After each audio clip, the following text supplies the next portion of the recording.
چائے کہانی کی رمضان سیریز کے ساتھ آپ کا سعود آپ کی خدمت میں حاضر۔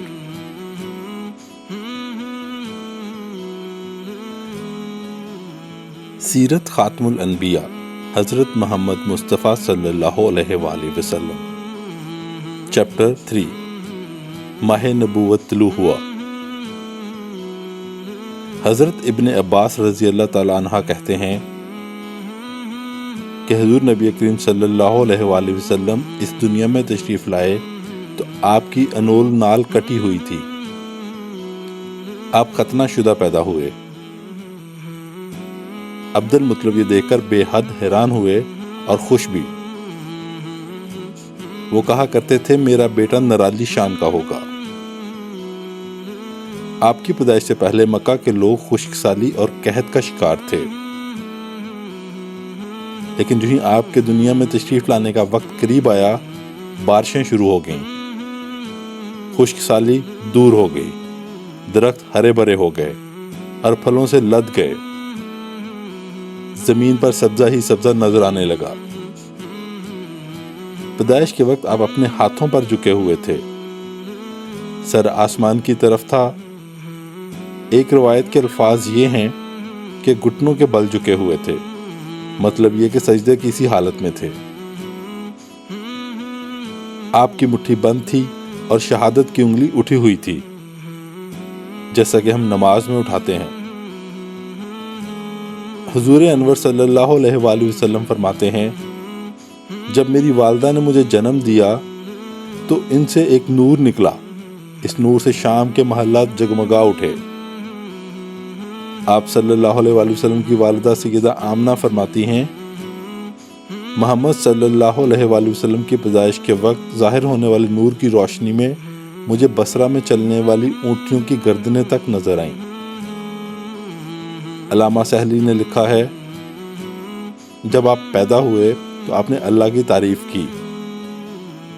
ایک روایت میں یہ الفاظ آئے ہیں اللہ تعالیٰ سب سے بڑا ہے، اللہ تعالیٰ کی بے حد تعریف ہے اور میں صبح و شام اللہ کی پاکی بیان کرتا ہوں۔ آپ کی ولادت کس دن ہوئی؟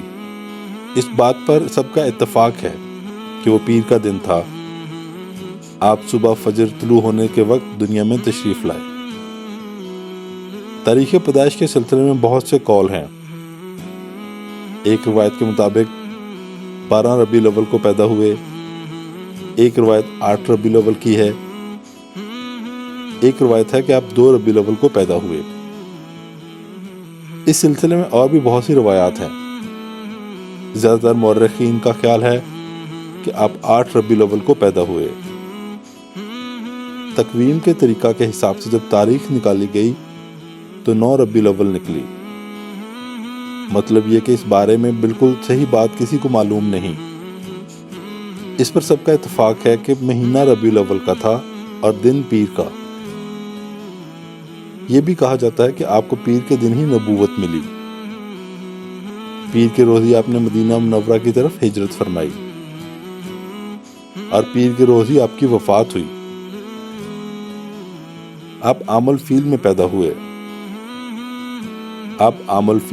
ہوئے۔ یعنی ہاتھیوں والے سال میں۔ اس سال کو ہاتھیوں والا سال اس لیے کہا جاتا ہے کہ ابراہہ نے ہاتھیوں کے ساتھ مکہ مکرمہ پر چڑھائی کی تھی۔ آپ کی پیدائش اس واقعہ کے کچھ دن بعد ہی ہوئی تھی۔ واقعہ کچھ اس طرح سے ہے۔ ابراہہ یمن کا عیسائی حاکم تھا۔ حج کے دنوں میں اس نے دیکھا کہ لوگ بیت اللہ کا حج کرنے جاتے ہیں۔ اس نے اپنے لوگوں سے پوچھا یہ لوگ کہاں جاتے ہیں؟ اسے جواب ملا بیت اللہ کا حج کرنے کے لیے مکہ جاتے ہیں۔ اس نے پوچھا بیت اللہ کس چیز کا بنا ہوا ہے؟ اسے بتایا گیا پتھروں کا۔ اس نے پوچھا اس کا لباس کیا ہے؟ بتایا گیا ہمارے ہاں سے جو 2 دھاری کپڑا جاتا ہے اس سے اس کی پوشاک تیار کی جاتی ہے۔ ابراہہ عیسائی تھا۔ ساری بات سن کر اس نے کہا مسیح کی قسم میں تم لوگوں کے لیے اس سے اچھا گھر تعمیر کروں گا۔ اس طرح اس نے سرخ، سفید، زرد اور سیاہ پتھروں سے ایک گھر بنوایا۔ سونے اور چاندی سے اس کو سجایا۔ اس میں کئی دروازے رکھوائے۔ اس میں سونے کے پتھر چڑھوائے۔ اس کے درمیان میں جواہر لگوائے۔ اس مکان میں ایک بڑا سا یاقوت لگوایا۔ پردے لگوائے۔ وہاں خوشبوئیں سلگانے کا انتظام کیا۔ اس کی دیواروں پر اس قدر مشک ملا جاتا تھا کہ وہ سیاہ رنگ کی ہو گئیں، یہاں تک کہ جواہر بھی نظر نہیں آتے تھے۔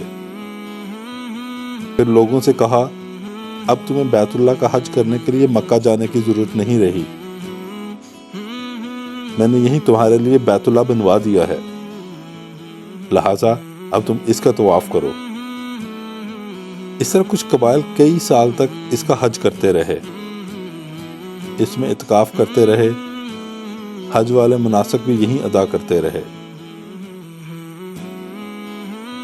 عرب کے ایک شخص نفیل خشمی سے یہ بات برداشت نہ ہو سکی۔ وہ اس مصنوعی خانہ کعبہ کے خلاف دل ہی دل میں کڑتا رہا۔ آخر اس نے دل میں ٹھان لی کہ وہ ابراہہ کی اس عمارت کو گندا کر کے چھوڑے گا۔ پھر ایک رات اس نے چوری چھپے بہت سی گندگی اس میں ڈال دی۔ ابراہہ کو معلوم ہوا تو سخت غضبناک ہوا، کہنے لگا، یہ کاروائی کس عرب نے اپنے کعبہ کے لیے کی ہے؟ میں اسے ڈھا دوں گا، اس کا ایک ایک پتھر توڑ دوں گا۔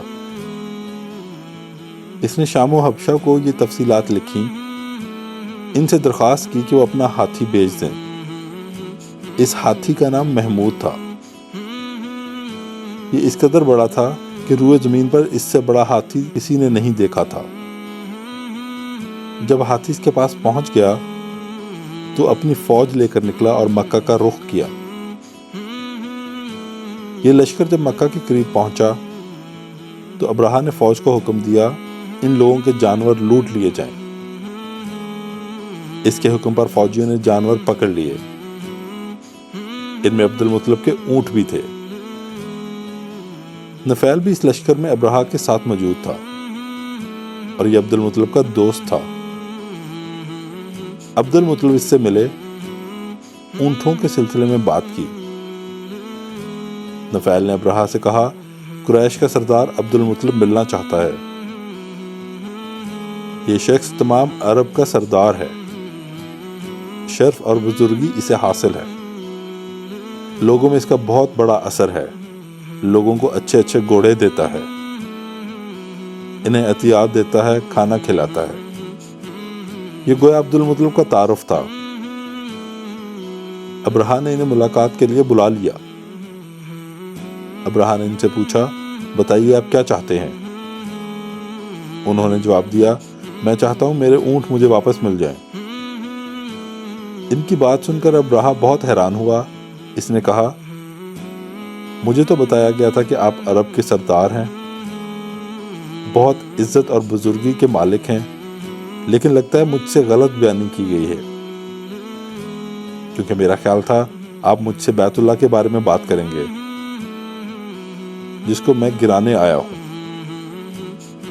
جس کے ساتھ آپ سب کی عزت وابستہ ہے، لیکن آپ نے تو سرے سے اس کی بات ہی نہیں کی اور اپنے اونٹوں کا رونا لے کر بیٹھ گئے۔ یہ کیا بات ہوئی؟ اس کی بات سن کر عبد المطلب بولے، آپ میرے اونٹ مجھے واپس دے دیں، بیت اللہ کے ساتھ جو چاہے کریں، اس لیے کہ اس گھر کا ایک پروردگار ہے، وہ خود ہی اس کی حفاظت کرے گا، مجھے اس کے لیے فکر مند ہونے کی ضرورت نہیں۔ ان کی بات سن کر ابراہہ نے حکم دیا، ان کے اونٹ واپس دے دیے جائیں۔ تو انہوں نے ان کی سموں پر چمڑے چڑھا دیے، ان پر نشان لگا دیے اور انہیں قربانی کے لیے وقف کر کے حرم میں چھوڑ دیا، تاکہ پھر کوئی انہیں پکڑ لے تو حرم کا پروردگار اس پر غضبناک ہو۔ پھر عبد المطلب ہرا پہاڑ پر چڑھ گئے۔ ان کے ساتھ ان کے کچھ دوست تھے۔ انہوں نے اللہ سے درخواست کی، اے اللہ، انسان اپنے سامان کی حفاظت کرتا ہے، تو اپنے سامان کی حفاظت کر۔ ادھر سے ابراہ اپنا لشکر لے کر آگے بڑھا۔ وہ خود ہاتھی پر سوار لشکر کے درمیان موجود تھا۔ ایسے میں اس کے ہاتھی نے آگے بڑھنے سے انکار کر دیا۔ وہ زمین پر بیٹھ گیا۔ ہاتھی والوں نے اسے اٹھانے کی کوشش کی لیکن وہ نہ اٹھا۔ انہوں نے اس کے سر پر ضربیں لگائیں، انکس چبائے گئے مگر وہ کھڑا نہ ہوا۔ کچھ سوچ کر انہوں نے اس کا رخ یمن کی طرف کیا تو وہ فوراً اس طرف چلنے لگا۔ اس کا رخ پھر مکہ کی طرف کیا گیا تو پھر رک گیا۔ ہاتھی بانوں نے یہ تجربہ بار بار کیا۔ آخر ابراہ نے حکم دیا ہاتھی کو شراب پلائی جائے تاکہ نشے میں اسے کچھ ہوش نہ رہ جائے اور ہم اسے مکہ کی طرف آگے بڑھا سکیں۔ چنانچہ اسے شراب پلائی گئی لیکن اس پر کوئی اثر نہ ہوا۔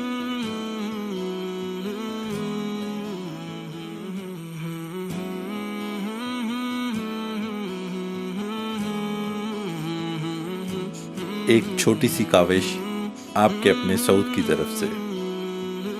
اللہ تعالیٰ سے دعا ہے کہ اللہ تعالیٰ ہماری اس کاوش کو قبول فرمائے۔ اگر آپ کو پسند آئے تو ہمارا YouTube چینل ضرور سبسکرائب کریں۔